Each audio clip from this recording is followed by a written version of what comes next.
Ayun, good afternoon sa lahat. Ito lang, dito pa ako sa office. Hindi na ako umuwi. Baka kulangin sa oras. Ayan. Ayan. So, sa mga first timer na umattend, ayan. Sino yung mga first timer? Pwedeng ano, taas yung ano ba? Type 8. Yung mga first timer. Meron ba tayo dyan? Ayun, si Boss Leo.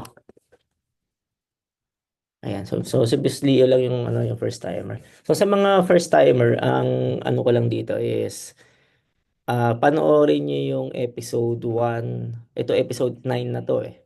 Episode 1 hanggang 8 para meron kasi yung mga ano doon eh, mga examples para makapag-execute tayo.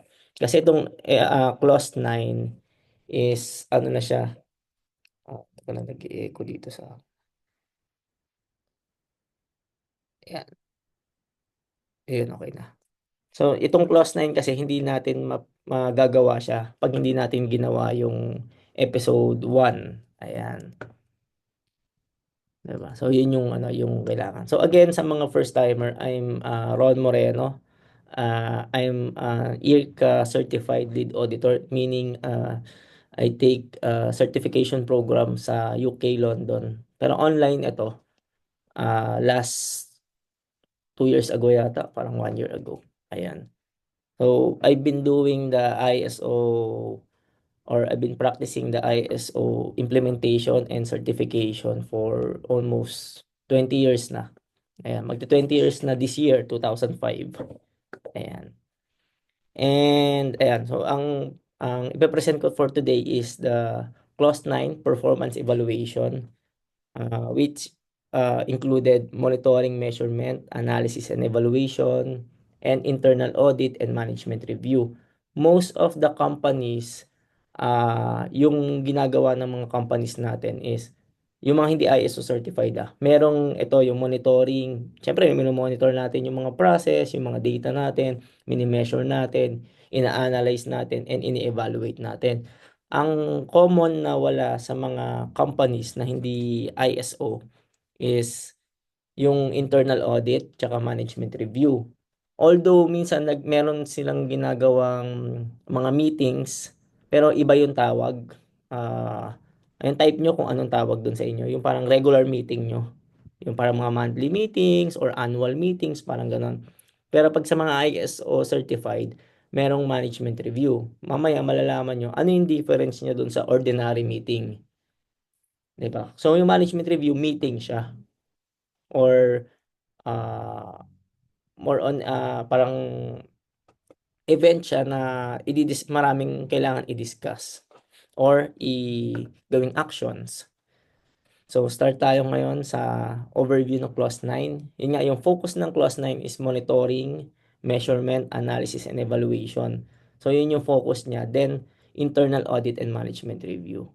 So sino dito, okay lang ba mag-type kayo? Type 3 kung ano na kayo, nagmo-monitor na kayo tsaka nagme-measure na kayo ng mga data nyo, nag-a-analyze na kayo like sales, expenses, ah, customer satisfaction, so yung mga suppliers performance, so yun yung mga pwedeng i-monitor or production, or ano pa ba yung mga pwedeng i-monitor, di ba?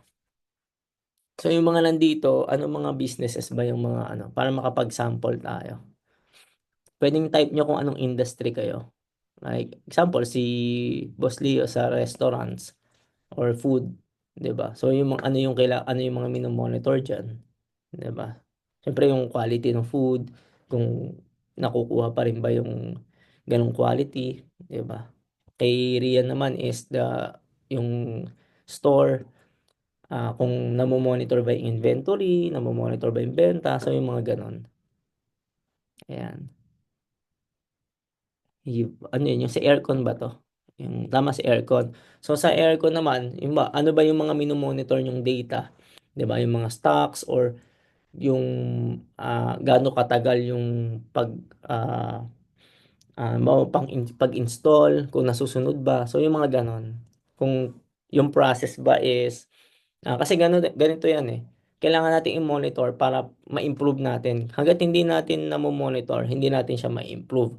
Like, kung nagda-diet tayo, kung magpapapayat tayo, kung hindi tayo nagtitimbang every week or every day, hindi tayo makapagpapayat kasi hindi tayo nagtitimbang eh, 'di ba? So mas madali tayong makapag-analyze and evaluate kung ano yung mga pwede nating gawin. So first, ito yung 9 point under ng clause 9, merong 9.1, yung monitoring, measurement and analysis and evaluation. So dito nakalagay ano ba yung kailangan i-monitor? Naka-specify talaga siya. Like, yung, pwede kasing nagmo-monitor tayo, pero yung customer satisfaction, hindi natin ginagawa. Like, nagbibigay ba tayo ng mga survey? Nagbibigay ba tayo ng mga feedback, customer feedback? Chine-check ba natin yung mga complaints? So, dito sa ISO 9000, kailangan i-monitor mo yung customer satisfaction. Kailangan ma-compute mo, may data ka na satisfied yung mga customers mo. Hindi yung parang proactive tayo. Kalimitan yung mga, bawa, example sa sari-sari store. 'Di ba? Parang paano mo nalalaman na satisfy yung customer mo bukod sa nagre-repeat order yan? Ang tanong, meron ka bang data ng repeat order? Parang ganon. Or example, yung kaila Boss Maris, kung pagkatapos nyo bang mag-install, nagbibigay ba kayo ng customer survey or customer feedback na kamusta yung service nyo? Or kamusta yung dineliver nyo, parang ganon.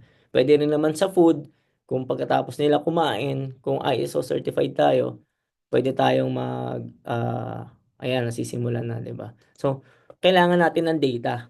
So, ibig sabihin, example, sa food, sa mga restaurants, merong mga magfi-feedback, di ba? Yung parang, survey, ganyan-ganyan. Usually, iklian nyo lang. Huwag nyo, kasi, syempre, kung kayo rin yung customer, pag sobrang haba ng survey, parang nakakaano rin mag-fill up eh.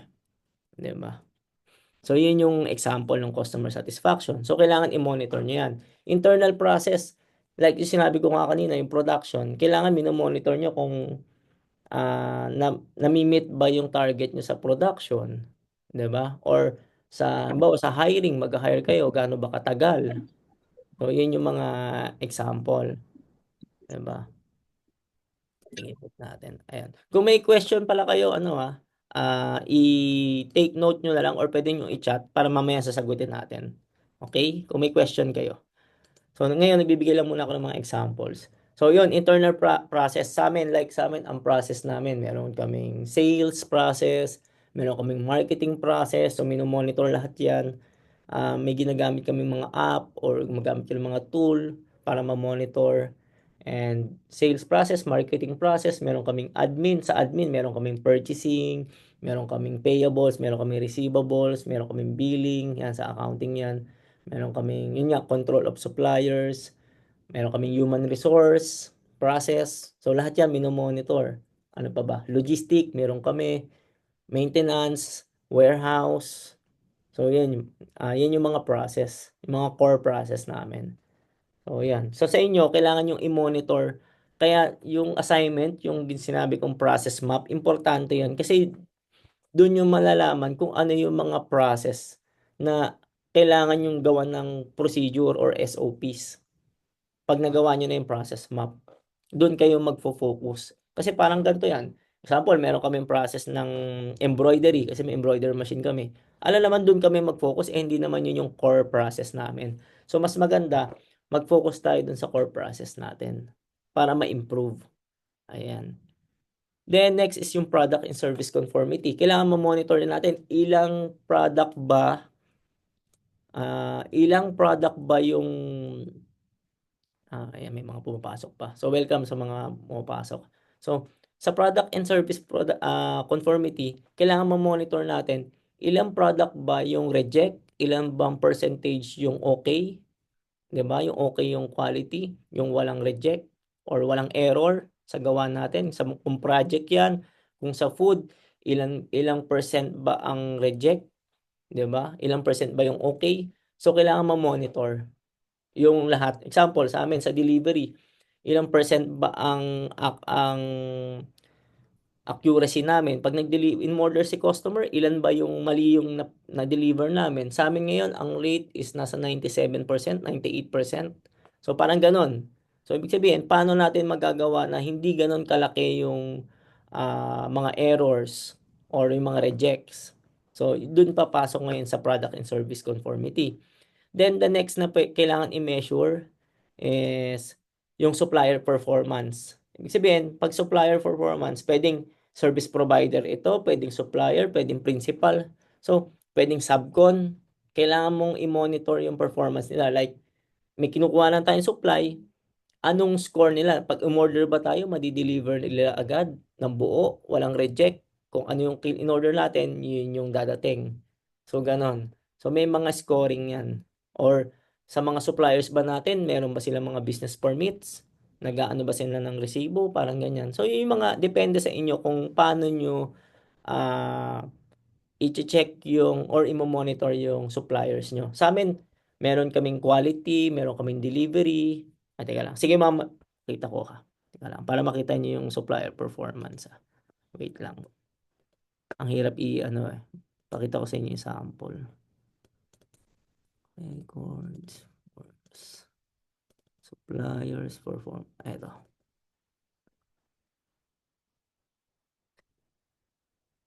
Share natin. Ano ba yan? Share.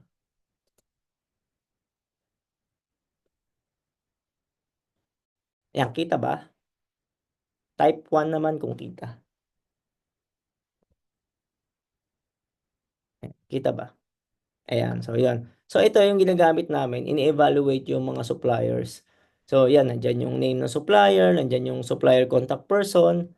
Then yan, makikita nyo kung consistent ba yung delivery niya, wala bang defects, wala bang other issues, kung delay ba yung, yun nga, kung timely ba siya. Sa delivery naman, kung on time, accuracy, handling, sabihin okay ba yung product, walang mga damage.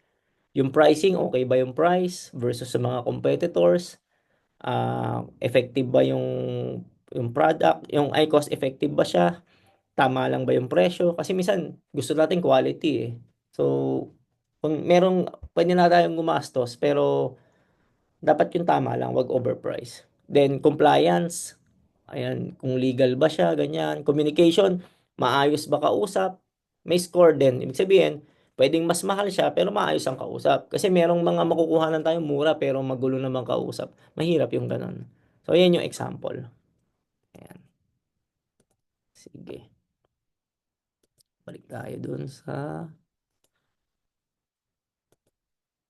Saan yan? Ayan. So, doon yun yung product performance yun, ay supplier performance. So, from that, kailangan magkaroon kayo ng graph, sino yung top suppliers nyo, sino yung magaling, maganda yung performance, ayan. Then, the next na kailangan i-measure, yung internal audits. Dapat nagkakandak tayo, mamaya i-discuss ko yung sunod dito yung internal audits. Dapat nagkakandak tayo ng audit sa mga process natin.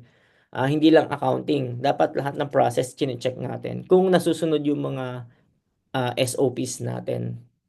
Ayan. Sino ba? Nandiyan yata si John Ray nung tingnan. Parang nandiyan ba? Ayan, si John Ray nandiyan. So yun, ito yung ano, yung dito na yung part na paano susunod yung mga tao natin. Kung may tao tayo Ayan. So kung may tao tayo, may SOPs, meron tayong internal audits. I-check natin siya, pwedeng quarterly, pwedeng semi-annual, pwedeng annual. Depende kung ano yung kaya ng organization nyo. Meron mga companies monthly, meron companies quarterly. Sa amin, semi-annual ang internal audits namin. Then, pag kami na-check, like sa amin kanina, merong nag-meeting yung, bigay ako example kanina, hindi, merong time na may makikita tayong gray area sa mga process natin. Hindi na kailangan internal audit, kumbaga kailangan na siya agad i-correct. So meron pang iba sa next episode natin, doon i-discuss yon. Yung may on the spot nakita natin na may problema sa process, kailangan na siyang i-correct. Yon sa next episode yon. Pero itong internal audits, naka-schedule siya. Meaning, bawa sinabi natin twice a month, ay twice a year.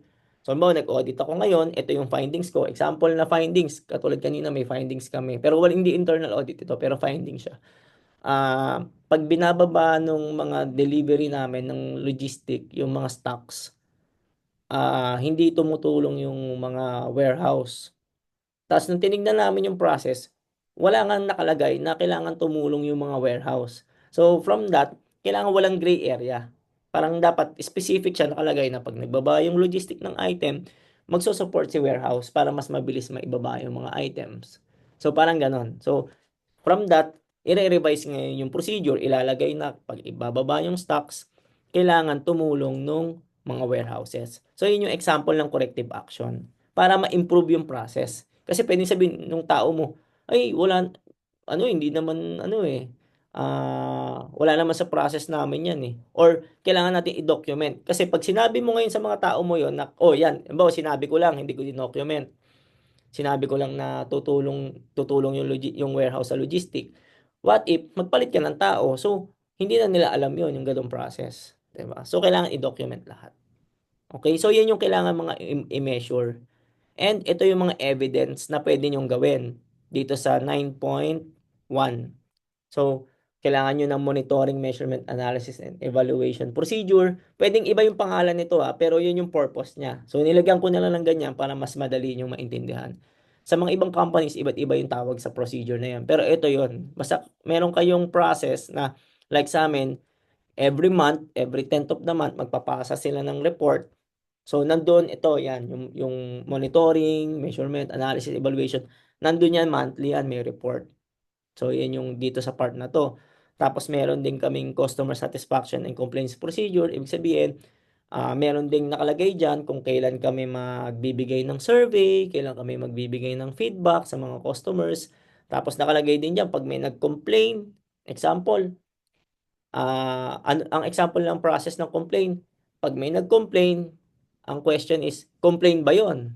Baka naman customer request lang, 'di ba? Or baka complain ba yon or valid ba yon or invalid. So sa amin merong gano'n. Parang unang question is complain ba yon? Kung customer request lang ba siya or complain. So pag customer request siya, hindi siya complain. So request lang. Halimbawa, gusto ni customer small yung size. Pero yung in-order niya, medium. So parang walang fault yung company. Pero hindi naman siya complain, request lang, nag-request si customer. So gano'n. Pero ang complaint na pasok is ang in-order niya medium, ang dineliver namin small. So magko-complain 'yon kasi fault namin 'yon. So pasok siya doon sa complaint, 'di ba? Valid 'yon pag gano'n.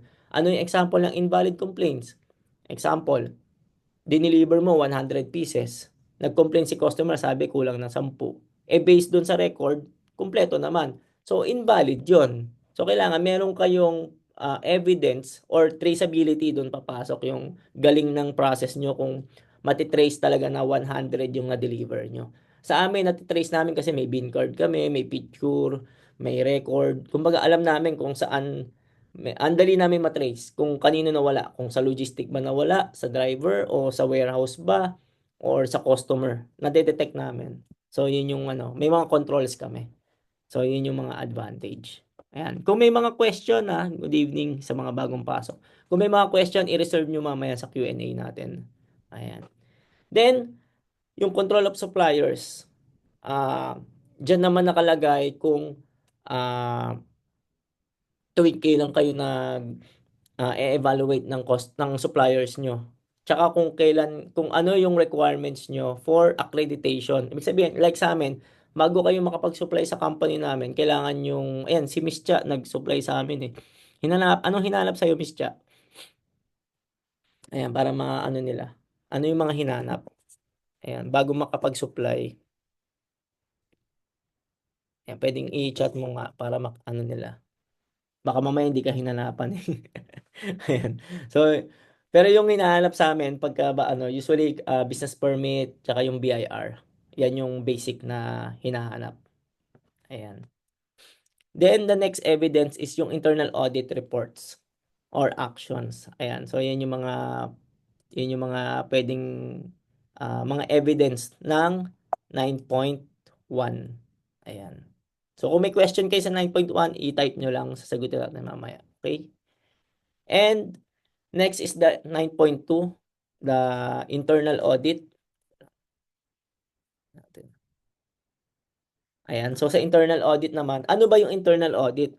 Ibig sabihin, parang meron kayong pulis sa company, gagawa kayo ng, parang ba, kung may mga employees kayo, or kung wala, kayo na mismo yung mag-internal audit. Meaning, meron kayong schedule na i-announce nyo na, oy, audit natin ng example, June, mid-year audit.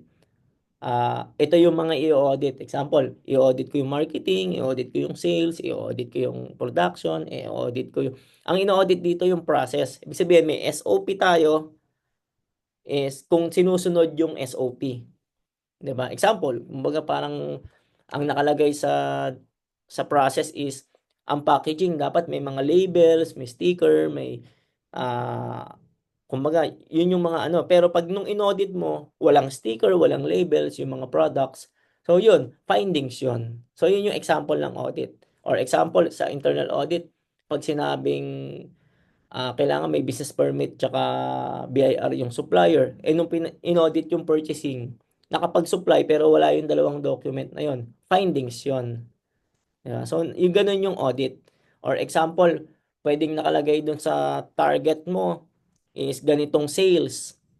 Pero nung in-audit mo, hindi nare-reach yung target, findings din yun. So, yun yung mga example. Yun. Or halimbawa, nakalagay naman sa maintenance or ano pa bang mga process. Sino ba yung mga nandito? Tingnan natin. Ayan. So, example mo, nakalagay dun sa process natin kay Maris, ang installation is aabutin na ng 5 days. Pero nung in-audit, inaabot ng 10 days. Diba? So, findings din yun. So, makita sa audit, kailangan gawan ng corrective action. So, meaning, yung internal audit, hinahanap niya na yung problem bago pa siya lumaki. Yun yung minsan malaki na nga yung makikita ng internal audit eh. Pag hindi magaling yung auditor. So kailangan magaling yung auditor. Ano rin, tinitrain din yan. May ibang training din for audit. Ayun, nagtitrain din ako ng mga auditors. Pwede ako mag-conduct nun. Ayan. So, meron dito nagtanong kanina sa Facebook, si Easter yata yun. Patype nga Easter kung ikaw yun, yung sa Facebook, yung e-certificate. Not sure eh. Pero type na lang. Ayan. So sa internal audit naman, nakalagay diyan is yun nga kung sumusunod ba sa process, sa compliance, kung nami-meet ba yung customer requirements. Ibig sabihin, pag sinabi ni customer na i-deliver mo is ganito, madi-deliver is ganito. Example, ang requirement sa amin, common requirement ni customer, gusto niya ano ba yung mga special request nila? Mhm. Example, ang delivery time niya is 1 to 3 o'clock lang. So, i-deliver mo yun, 1 to 3 o'clock lang. Yung mga ganon. Or minsan, nanapan kanila ng DNR, yan, yung mga requirements ni customer. Yung mga ganyan, mga permits. Ayan. Anong mga requirements para sa auditor training? Ayan. Sige, mamaya sagutin natin yung Boss Abner. Ayan natin. So, doon sa audit frequency naman, dapat sa process nyo, nakalagay, tuwing kailan kayo nag-audit. Sa amin nga, twice a year. Dati merong time na every quarter. Pero ngayon, twice a year na lang. Pag umuunti na yung mga findings, pwede nyo lang gawing once a year. Pero pag ang dami ng findings, kailangan nyo siyang damihan. Kasi kailangan ma-solve muna eh. Sa amin nga, pagka bumaba yung findings, pwede namin i-move ng 1 year. Pero i-revise namin yung process Kumbaga may every time na may babaguhin sa SOP, kailangan mong dumaan sa tamang proseso. Tapos yung audit planning, ibig sabihin, tuwing kailan, pag-announce ko ng audit sa amin, 30 days. So, ibig sabihin, kung mag-audit ako ng June, dapat hindi ako pwedeng mag-announce ng audit ng 1 week before the audit, 30 days. Kasi para makapag-prepare yung i-audit mo, yung mga kailangan documents, ma-ready na nila. 'Di ba? So, ganun din, 'di ba, kay BIR, ganun din. Pag mag-audit si BIR, mag-a-announce pa yan, bibigyan ka nila ng 15 days or ewan ko kung ilang days. Si accounting kasi namin nag-handle eh. Ayan. Tapos, yung result, after the audit, ilang days bago mabigay yung result para malaman nung in-audit na ito yung mga findings sa process niya. So, ganun yung internal audit. So, anong mga evidence nung internal audit? So, syempre, internal audit procedure, nandun yung qualifying internal auditors. Yan yung tanong mo kanina, Boss Abner. Ayan, ano yung requirements? Sa requirements ng audit, ng pagiging internal auditor for ISO, kailangan train ka nung 1911, ISO 1911. I-search nyo. Kailangan. Baka mali ako, baka sobrang dami ng ISO eh, no? Pero alam ko yung 1911. Ang ISO 1911. Ayun, tama ako. Ayan. So, ISO 1911, 2018 version. So, yun yung kukunin yung training para maging internal auditor kayo. 1911. Pero, internal auditor ito.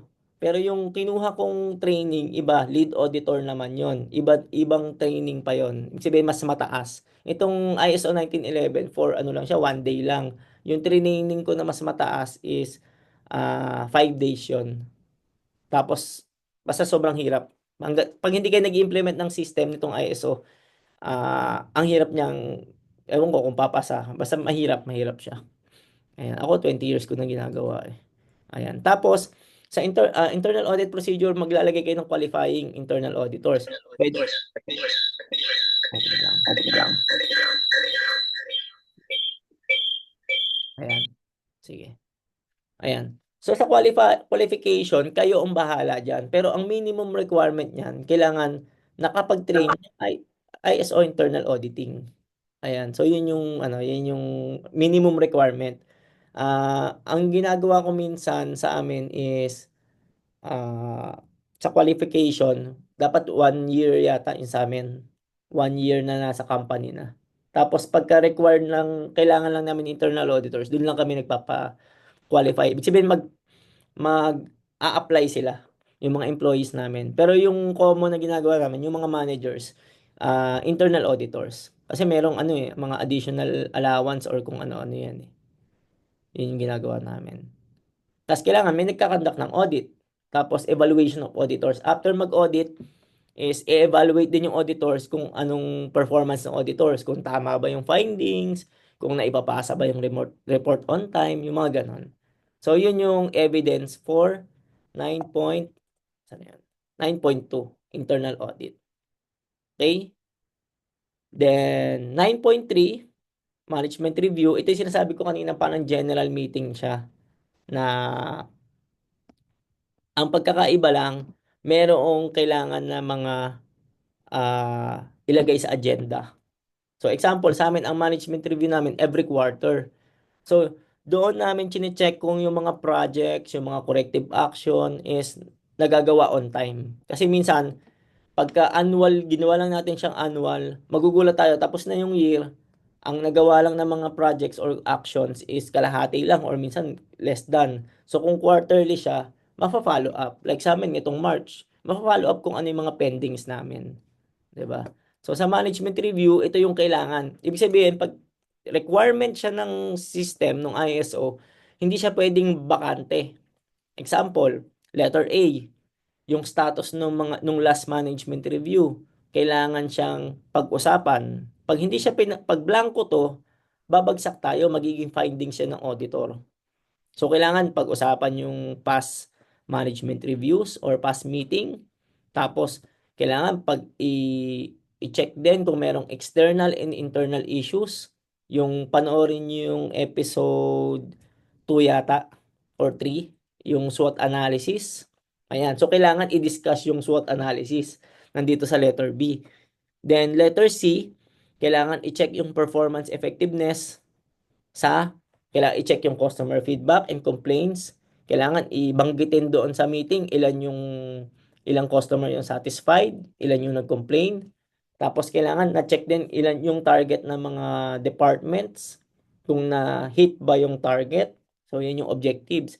Yung process performance ng yung mga products and services, kung okay ba, kailangan pag-usapan. Non-conformities, yung mga findings, kailangan na-close siya, nagawa ng corrective action. So, yan yung mga inputs din. Results ng mga KPIs, yung mga interface natin, di ba? Yung mga process. Kailangan i-discuss din siya. Yung audit results and performance ng suppliers. Tapos, letter D, kung yung mga resources ba na kailangan is na ibibigay. Like example, may mga findings kayo na kailangan ng manpower, nakapag-hire ba ng manpower, kailangan ng sasakyan, kailangan ng equipment, kailangan ng mga supplies, kung naibibigay ba yan, yung training, naibigay ba yung training, so ganon, doon sa letter D yun. Then sa letter E, yung risk and opportunities evaluation, papasok naman dyan yung koto, panoorin nyo yung koto, yung episode 3 yata or 4, basta ganon, nandun yun, panoorin nyo siya. So kaya sinasabi ko sa inyo, yung mga kapapasok lang ngayon, panoorin nyo yung mga past episodes. Kasi yung episode na yun, ito yung combination ng lahat. Kumbaga, ito na yung summary. 'Di ba? So dito siya hahanapin sa management review. Then opportunities for improvement. Example na opportunities for improvement. Saan ba nakikita to? Sa SWOT, 'di ba? Sa KOTO, nakikita 'yan yung opportunities for improvement. Sa audits, nakikita 'yan. Example, sa audits, nakita 5 steps yung process mo, eh kaya mo namang gawin ng 4 steps. Opportunities for improvement 'yon, 'di ba? Or yung digitalization, opportunities for improvement yun. 'Di ba? So, yun yung letter F. Yun yung inputs ng management review. Then, meron ding outputs. So, kailangan yung output ng management review, may opportunities for improvement, changes doon sa system, lahat ng any changes nakalagay, yung resources na needs. So, kailangan ma-provide yan, may deadline, uh, may responsible person. So, ang execution natin dito or evidence sa management review is kailangan mini-memo, may memorandum, may announcement na ito magma-management review tayo sa gantong date. Ayan. So, yan yung kailangan. Then, minutes of meeting. So, meron kailangan minutes of meeting na ang laman ng minutes of meeting is etong lahat, yung inputs and outputs. Ayan. Okay? Naintindihan ba? Ay, sige. Ayun. Type 8 naman kung naintindihan. Ayan. Actually, tapos na siya. Yun yung sige, stop sharing tayo. Ayan. So, yun yung yun yung balik natin.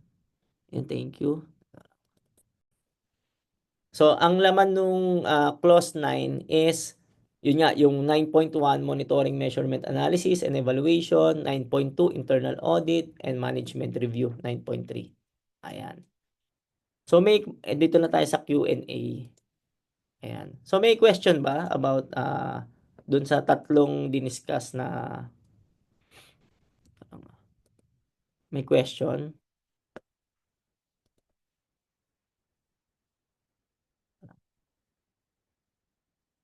Na-share pa rin ba? Hindi na. Ayan. Sige. Ayan. So, si Easter, ikaw ba yung kanina sa Facebook? Hindi ko na nag-comment. Yung may nagtatanong kung may e-certificate ba yun?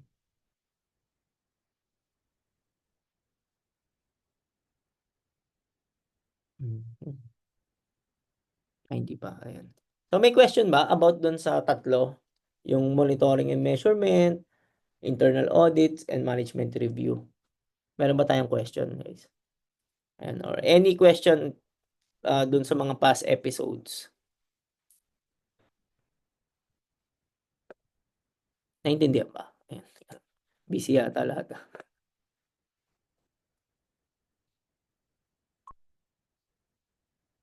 Ayan, baka may question. Ayan, sa Miss Ria, baka may question ka. Na like paano i-implement yung tatlong yon or may gray area ba? May parang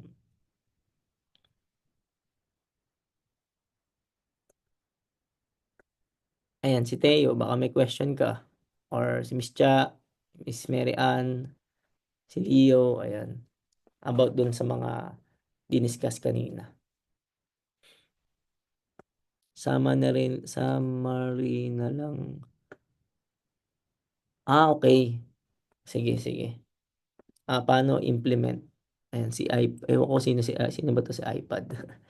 Sige. Yung implementation is teka lang kopyahin ko yung yung sinend ko sa GC. Saan ba yan?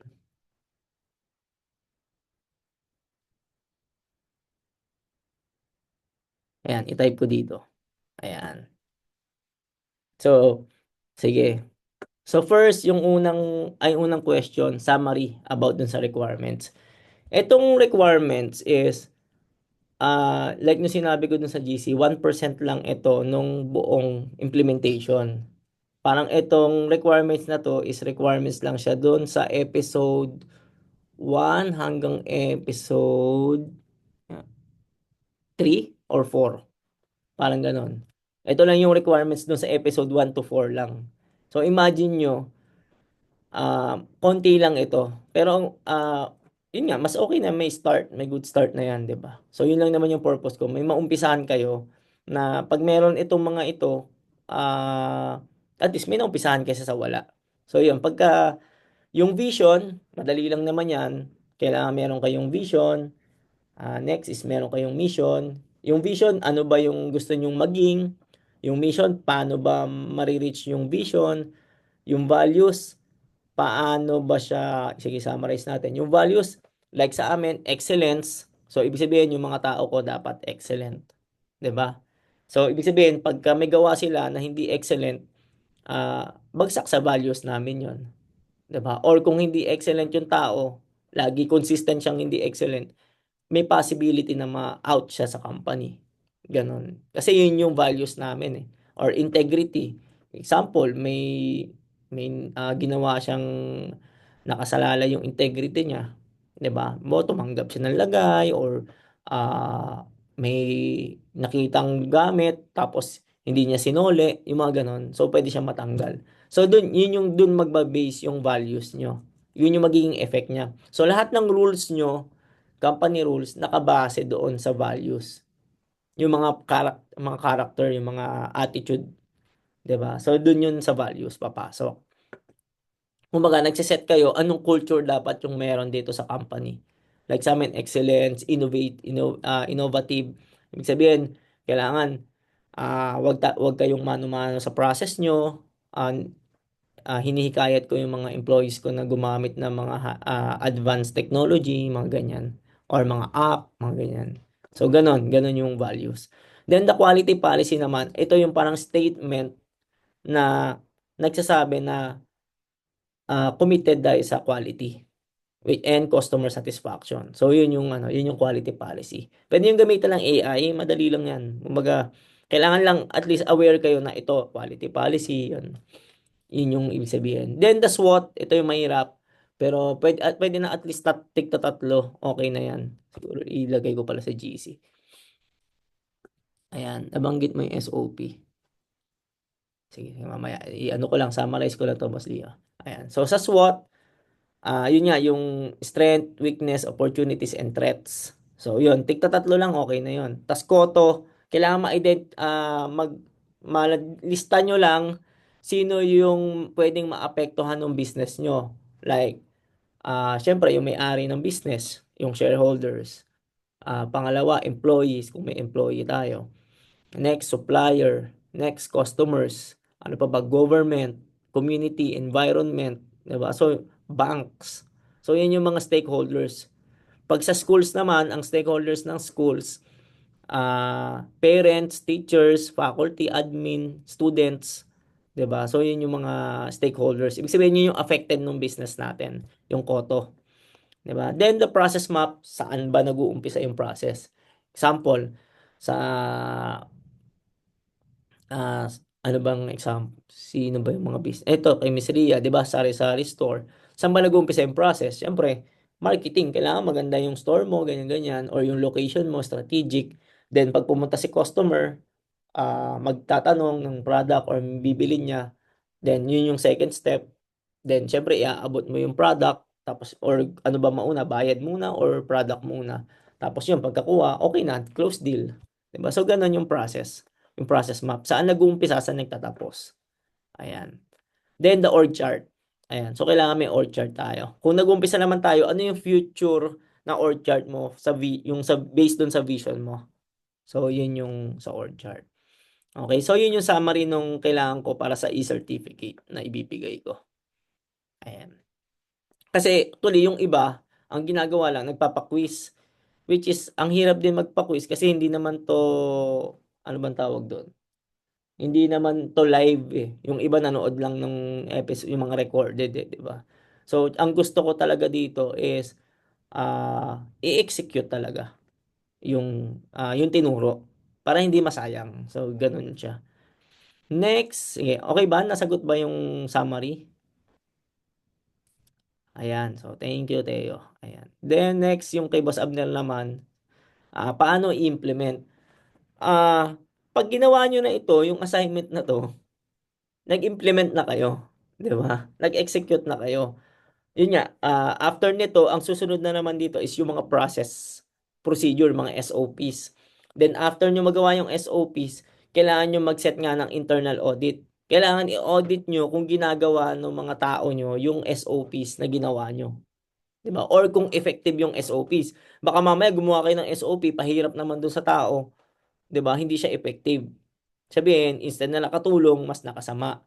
So, kailangan effective. I-check nyo yung kung ginagawa nila yung SOP or kung hindi nila, kung ginagawa nila, kung effective naman. 'Di ba? Pwedeng ginagawa nga nila yung SOP pero pahirap naman. Baka meron silang mas ma-recommend na mas madali. 'Di ba? Doon sa process nila. Kasi sila yung makaka-discover niyan eh. Sila yung gumagamit ng process. So, yun yung implementation. Tapos yun, may management review. As long as nagkakanda kayo ng internal audit, and nagmo-monitor, yung tatlo, ito, yung nagmo-monitor kayo, measurement, analysis, and evaluation, nag-internal audit kayo, nagma-management review kayo.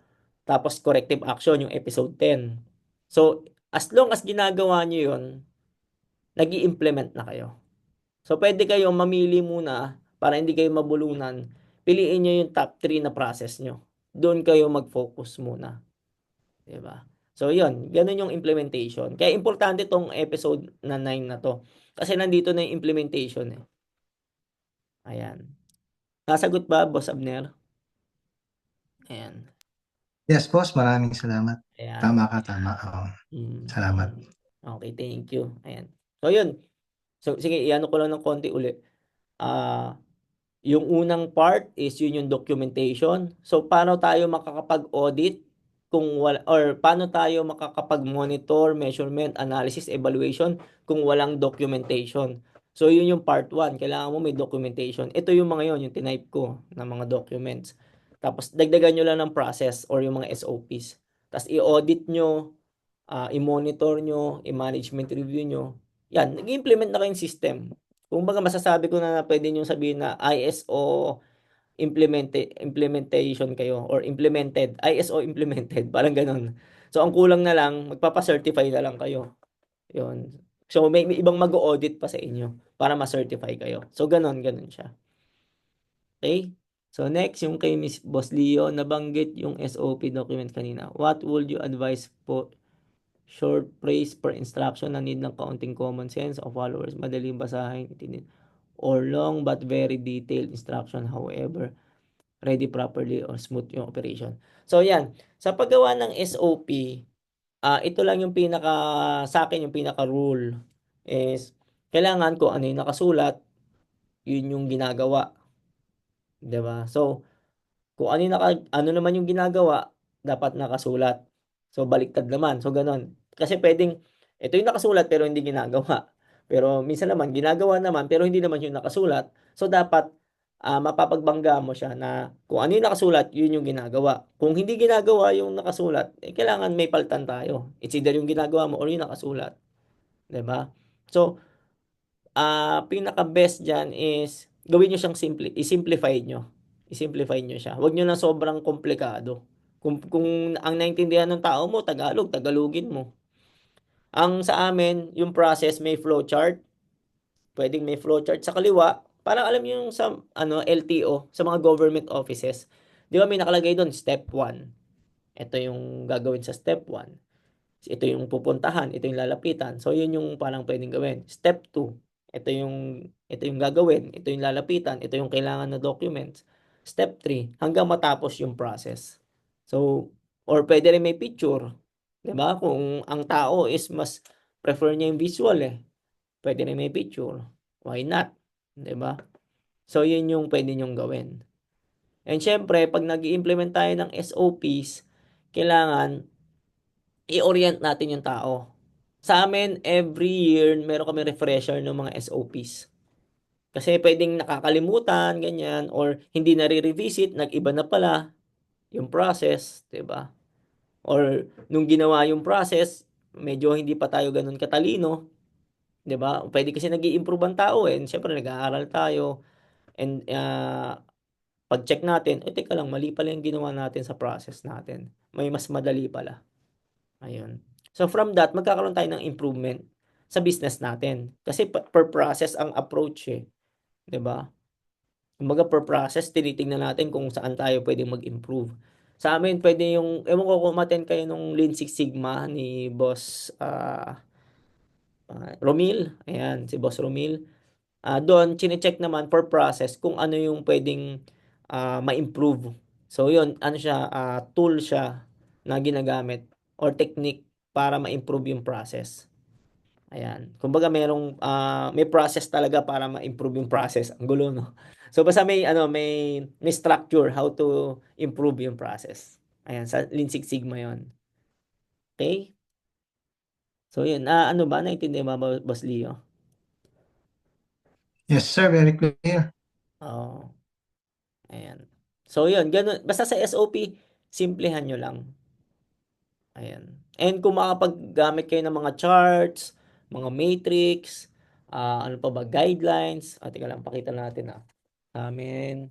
Example, 5S. Malabo. Paano matanggalin yung background? Ayan. Di ba? Meron kaming, ayan, may karatula kami, 5S para maalala. Teka lang, meron pa, ano pa may mga nandito sa office. Yan, meron kaming fire extinguisher, how to use fire extinguisher. Meron kaming evacuation plan. So, yan, may mga ganyan. So, yan yung mga process. Yung mga pwedeng guide sa mga tao. Tapos, yan, may mga label. So, ganun. Ayan. May question pa ba? Ayan. Ayan. May time pa tayo, pero kung wala lang question, pwede na tayong baka may hahabol pa. Si Easter, meron bang taga saan si Easter? Parang, sinong kakilala mo dito? Easy yata. Ayan. Sige. Ayan ba, wala na bang question, guys? Habang may oras tayo or ano. Boss, ayan, sa production, pwede rin pong yung step by step. Yes, Boss Maris. Sa production, mas highly recommended na na mas detailed yung step. Kasi example, sa production, dapat nakalagay gaano ba kadami dapat i-produce ng tao. 'Di ba? Kasi example sa amin, meron kami dati yung shoe cover, yung manufacturing ng yung shoe cover, yung plastic na nilalagay sa paa. Nakalagay doon na gaano sa isang araw, ilan yung minimum dapat na magawa ng isang tao. Kasi kung hindi masunod yun, lugi tayo. 'Di ba? Or nakalagay dapat na merong quality. Ibig sabihin, pwedeng marami yung gawa, kaso problema, palpak naman yung mga hindi nasusunod yung quality. Sa fabrication po, ang mga ginagawa naming spring vibrator. So, vibration. Ayan. So, sa fabrication naman, kailangan dito yung artwork. Ilagay nyo sa process na yung design is nasusunod, tapos merong nag-check doon sa process na yon. Pwede rin po ba yung step? Ayan. Fabrication po ginagawa namin. Spring vibration. Ayan. Ayan. So, naiintindihan ba, Boss Maris? Ayan. So, parang, pwede ilagyan nyo ng picture. Ayan. Tsaka yung mga exact na sukat sa fabrication, medyo crucial yan eh. 'Di ba? Tsaka yung mga measurement pala guys, yung mga pang-measure natin like example sa fabrication, 'di ba may measuring tayo? Kailangan calibrated yung mga measuring natin, yung mga measuring tools natin is calibrated. Example sa food kay Boss Leo sa Mama Bass, dapat yung timbangan natin kina-calibrate. Ibig sabihin, may certificate yan yung mga calibration na yan. Kasi baka mamaya, like 'di ba sa mga palengke pag bumili tayo ng meat, Kailangan calibrated yan. Hindi ko lang alam kasi kung sa palengke, kung yung certificate nila is legit. Kung hindi nila dinodoktor o ano, di ba? So, ayan yung mga example. Ayan, for accuracy purposes. Like sa amin, sa amin yung mga timbangan namin, kasi meron kami mga basahan, may mga tinitimbang kami, yung plastic clip, metal clip, ang dami namin tinitimbang. Ah, Kailangan calibrated yung mga ano namin, weighing scale. Ano pa bang kinakalibrate sa amin? Mhm. Yun lang yung mga equipment namin na kinakalibrate. Yung mga weighing scale. Ayan. Or kung may minomonitor tayo na cold storage, example sa food, kailangan ma-maintain yung gantong lamig, kinakalibrate din yun. Yung pang check ng temperature. Ayan. Di ba? Ayan. May question pa? Na ano ba? Nasagot ba, Boss Maris? Yung sa production? Ayan. So, basta lalagyan nyo siya ng procedure.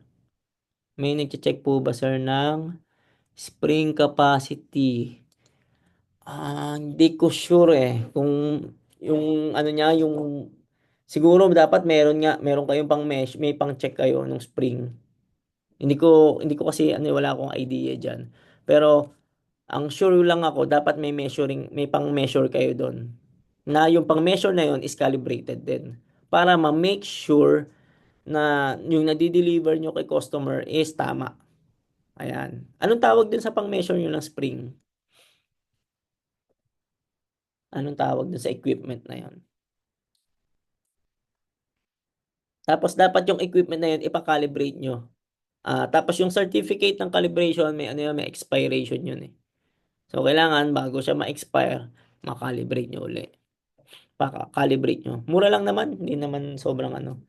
Pero ma-make sure na quality yung madi-deliver natin kay customer. 'Di ba? Or yung service na magagawa natin is quality talaga. Masasatisfied si customer. Ayan. May question pa or wala na?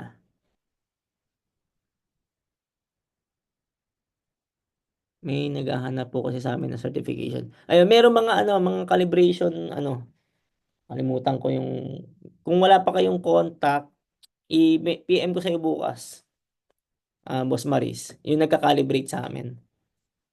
Sila yung pupunta sa inyo, tapos ika-calibrate yun, yung equipment nyo, yung pang-measure nyo. Ayan. Hindi naman sobrang mahal. Ayan. Tapos yun, may certificate. Yun yung papakita nyo sa customer nyo na calibrated yung nyo, yung pang-measure nyo. Ayan. Ayun, sige. Ipaalala mo sa akin, Boss Marisa, baka makalimutan ko. Kasi nasa Pampanga ako bukas. Ayan. So kung may last question tayo, mga boss, para hindi pa ako nauwi. Ayan. So kung wala nang question, last, 1, 2, 3, wala na ba? Ayan. Sabagay, pwede naman kayo magtanong sa GC. Ayan, si Esther, hindi ko alam kung sino ang contact mo. PM ka dun sa page kung saan mo nakita yung tapos i-add kita dun sa GC para yung mga questions or yung mga iba pang gagawin is ah, ma-inform ka rin. Kasi ito, patapos na tong webinar na to, meron pa tayong mga susunod na mga free webinars. Pero iba't ibang topic, depende sa kung sino yung mas maraming problem na topic na yun. Parang ngayon nagpa-poll ako, ano ba yung pinakamadami? Sales? Tama ba? Sales yata Ayun, sales. So, ang next topic natin is sales, about sales. Ayan. So, paano guys? Okay lang ba mag-picture tayo? Para sa, documentation lang. Ayun. Kung may mga question chat lang tayo. Ayan, si Boss Leo. Ayan, sige.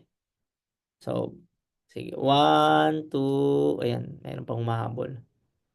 So, 1, 2, ay habol daw si Teo. Ayan. Ayan. Nasa kotse. Sige, madilim. Si Teo, habol ka ba, Teo? Ayan, sige. Okay, sige. 1, 2, 3, go. Ayan. So, paano guys? Thank you. Ay, I think Esther, nandiyan pala si Esther. Sinong nag-invite sa'yo dito?